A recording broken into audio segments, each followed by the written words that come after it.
tax tey jii du ma la fenn regretté wu ko ndax façon produit bu ne mi ngi koy topp. pour ànd ak moom. waaw vas-y yaa ngi doon wax ci moom. léegi dañuy daal di dem YouTube. YouTube ah waaw daj dëpp gi. boo demee YouTube mi ngi am 463 abonnés. 463. abonnés la am YouTube. page YouTube. en kay yow gars yi ñu koy dugal. non gars yi ñu koy dugal de Kolda TV. benn site bu tudd Kolda TV. ay faux compte la gars yi ñoo koy dugal. c'est ce que je voulais dire oui s'il n'a pas de compte YouTube. réalisateur beeg naay ñoom dañ koy bàyyi xel. nee nañ am na benn fan bu la ko defal yaa moom Kolda TV. am télé gi yow. mën na nekk tam fan page la benn fan page la. parce que mi ngi fa am 8 mais moi j'ai pas de vidéo compte yoo xam ne que ni moom moo ko publier. waay après xam naa Nayim dina ma ko dugale yi nga xam que ni mi ngi sol. xam nga quand tu as un compte Gmail.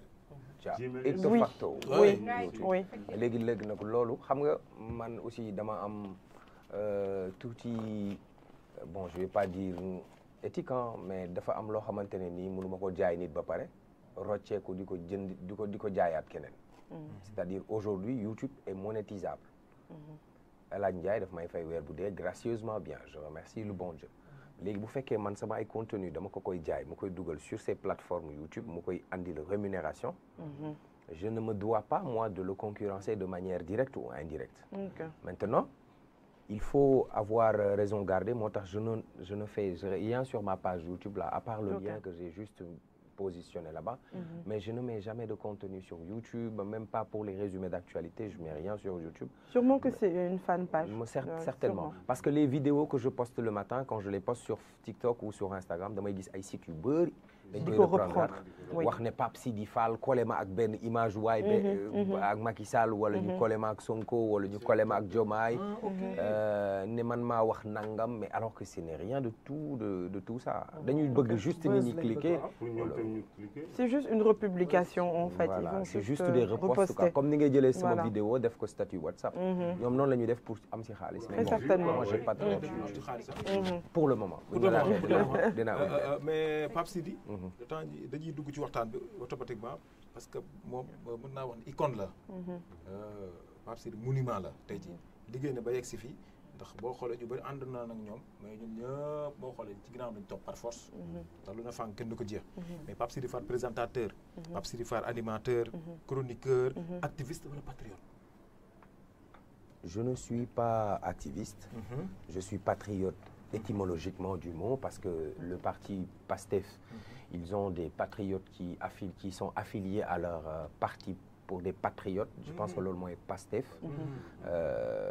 donc bu fekkee patriote boobu ngay wax je ne suis pas membre de PASTEF non parce que je suis très maa ngi rafetlu lool seen taxawaay ci ni ñu xeexee ba am li ñu am tey ci réew mi te ñu ci bari samay xarit lañ notamment le président de la République actuelle. On a eu c'est lui d'ailleurs qui m'a présenté à Ousmane Sonko. moom moo tax ñu xamante. Donc c'est lui qui m'a dit Pape Sidi il faut que tu ailles voir Sonko parce que toi tu as des bonnes idées nanani nanana donc maa ngi koy ñaanal yéen bi woyof lool ci kawam. Mais n'empêche que moi je suis équidistant des politiques. Quand je dois dire ce que je pense quand je constate des choses dans l'observation de mon travail dama koy wax avec damay quitte ak sama conscience bu ma koy wax dama naan man kat seetlu naa ne nangam ak sangam si am na ci réew mi dinaa ko wax donc je ne suis pas activiste dans la mesure où activiste le mot aujourd'hui il est un peu laissé en rade da nga gis ku taxaw si TikTok di saaga ay nit nday wala di def ay ñaawteef ñu tuddee la activiste alors que c'est pas un activiste moi je dirais que je suis un Sénégalais lambda bu liggéey si média bu permettre par exemple les bonnes ñu ñëw ne man ñun de dañuy fi ñu liggéeyee dañuy liggéeyloo ba pare ji ñu sàcc ceenu or ma ñëw ma porter seen combat ma waxal leen ko donc comme am naa ay outils de communication muy télé muy rajo muy internet su ma waxee yàlla def na nit ñi dégg ma donc je veux me sentir un peu utile par rapport à la société mais je ne suis pas prétentieux en me disant ouais je suis activiste wala je suis patriote je suis patriote étymologiquement par rapport ak mot bi mais je ne suis pas genre avec système politique. Bon, la politique, c'est tout le monde le fait. Si tu ne fais pas la politique te fera. Tout le monde est politique. By the way, da ngay comprendre si système boobu ne da ngay bokk si réew mi nga indi ta pierre à l'édifice. nga bokk si ne man kat dolli naa ci cere ji ñeex ndax mu neex a wanaasu. waaye du activisme du politique aussi. Ok léegi suñ jógee foofu man j'aimerais bien aborder ce résumé d'actu là.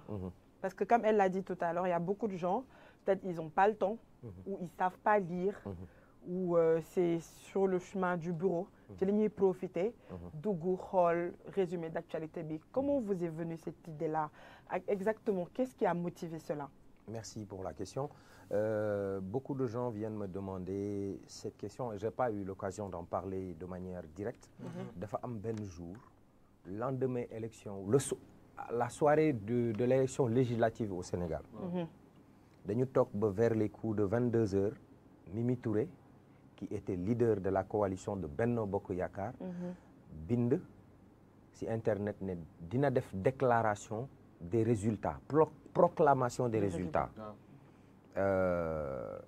Bi mu waxee loolu ne dina ko def à 0 heure ce jour-là dama waroon xëy le lendemain dem defi matinal mais dama toog di ko xaar ba ay 1 heure du matin mu door a génn def déclaration ne ñoom gagné nañ 46 départements yi gagné nañ nangamu département donc ñoom ñoo am majorité à l'Assemblée nationale.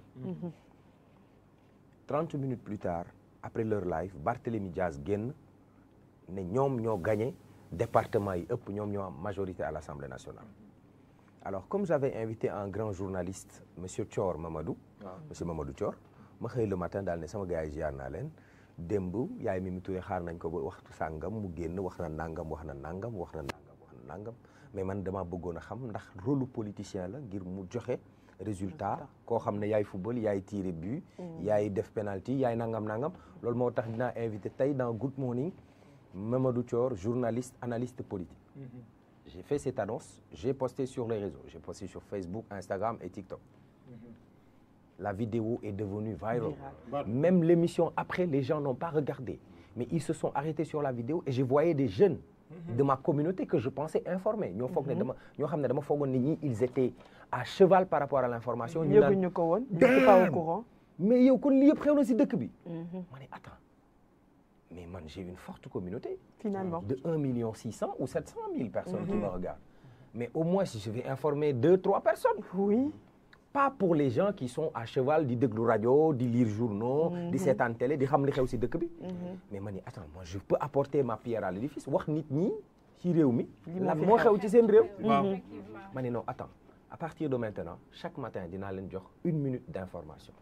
Boobu les vidéos de Snap, c'était sur 1 minute. Ah d'accord.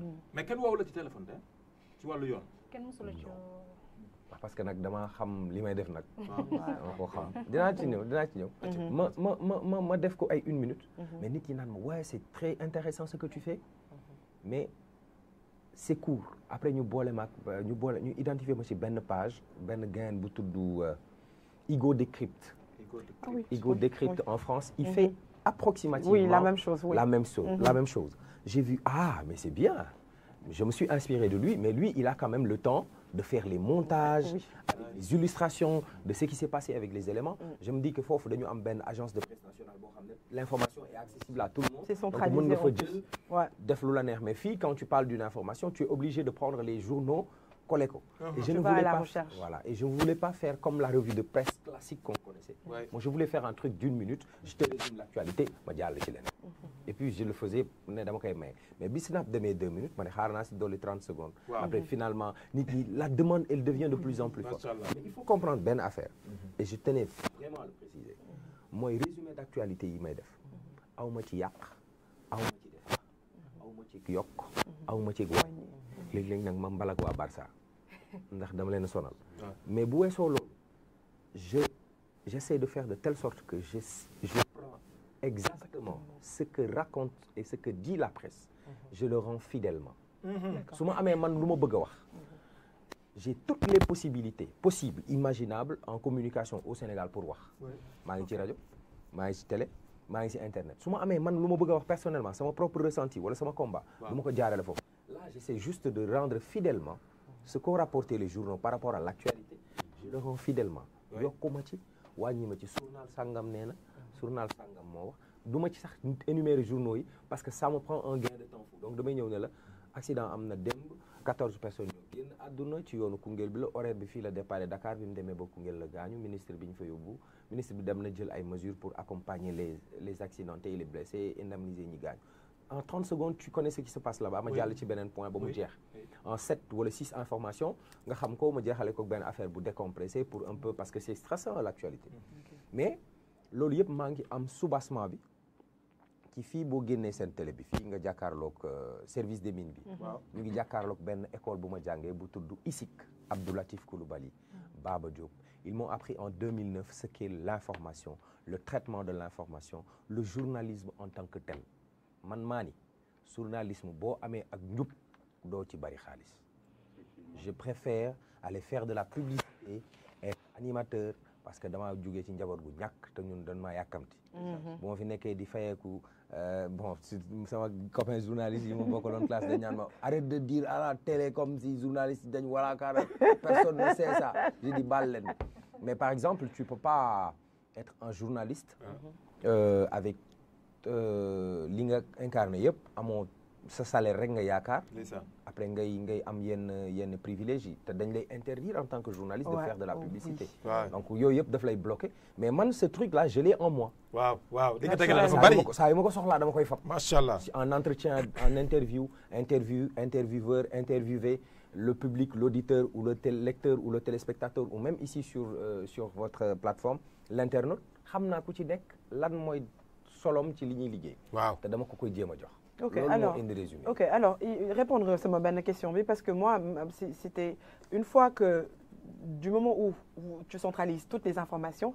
quelle est ta part d'analyse mais nee nga léegi tu rends juste fidèlement l'information parce que Aïda Cinq elle l'a dit et également j'ai été témoin que dëkk bi bu mu tollee fenn fii tu fais partie des gens qui ont réagi qui ont osé prendre la parole qui ont osé dire ce que les autres ne peuvent pas ou ne veulent pas dire. Donc, ne penses-tu pas que également, tout autant, les gens également attendent ton analyse par rapport à tout ce que tu leur sers le matin? Je ne suis pas prétentieux dans la mesure où damay taxaw ne man maay analyser. dama naan man ci réew mi laa bokk. man Sénégal bu doon tàkk damay dee.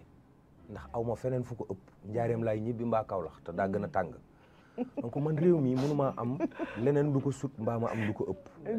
man doomi njaareem laa ak doomi Saloum. donc mënuma nekk ci réew moomu nekk ndaw ñu jàngal ma ci école yi fayuma dara ma njaxlaf yàlla dem ba def dara ci sam xel ma toogaale ko wala ma muutaale ko ndax ñaari téeméer wala 1000 francs wala 1 million bu ñu lay jox en contrepartie donc dafa am foo xam ne jaar naa fa maa ngi gis samay morom di daj coono yu ëpp yi ma daa daj man te tollu foofu des fois nit ñi nga bàyyi leen ñu wax rek c'est thérapeutique les laisser s'exprimer c'est quelque chose de bien il fut un moment où quand tu parles tu es fiché man ba tey les gens de l'APR ils ont l'ultime conviction que Pastef la bokk.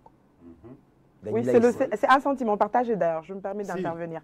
C'est un sentiment partagé. dañu am ngëm-ngëm ne. C'est un sentiment partagé. man dama ko doon wax Pape sax. dama ko doon wax Pape ma ne Pape Sidi. maa ngi giñ ci Cheikhul Khadim mi ma yaakaar Serigne Touba. billahi bokkuma Pastef. dëgg la maa ngi lay wax benn affaire bu graaw. Diomaye bi mu faloo defe naa le lendemain xaw ma le surlendemain j'ai fait une analyse si lan la war a def. noonu laa xalaatee. Je pense, je dis ce que je pense. Peut-être tu peux ne pas être d'accord. C'est ça la beauté de la démocratie. bokkuma Pastef. Le président Macky Sall man maa njëkk a wax daal ne ñi ko tooñ mooy ñi muy liggéeyal. ñi koy liggéeyal. ñoo ko tooñ ndax dañ leen di yóbbu ci plateau de télévision wala ci rajo yi wala ñu nekk foo xam ne nit yëpp dañ leen di xool. bu ñu jëlee micro bi dañ naan ni. allo waaw ñun demuñ ci ay salon de massage di dampulu. léegi bu ko defee. Par contre là vous êtes en train de réveiller un patriote. non léegi dama lay expliquer xam nga lan mooy gravité. Moi quand j'ai fait mon analyse sur le président Macky Sall je me suis dit que il avait pris 300 milliards. chaque année. mu jël 300 milliards injecté ko ci électricité bu Sénégal ak essence bi pour mu bañ a am flambée des prix. pour que ñiy jënd gasoil jënd ko ci mu yomb. Même prix. Il avait subventionné ça j'ai dit que denrées de première nécessité yi. état bi tenir na ko en ce moment. mais loolu mënut a wëy. également parce que du luy mën a durer. la preuve bi ñu demee FMI dañu ne mais li ngeen di subventionné nii il faut arrêter. te bu ñu arrêté subvention bi di nga gis ku doon jënd essence litre bi à 1000 francs yu manqué ñaar dërëm ñu jaayee la ko 1200 parce que état bi li mu la doon fayal. teggi nañ ko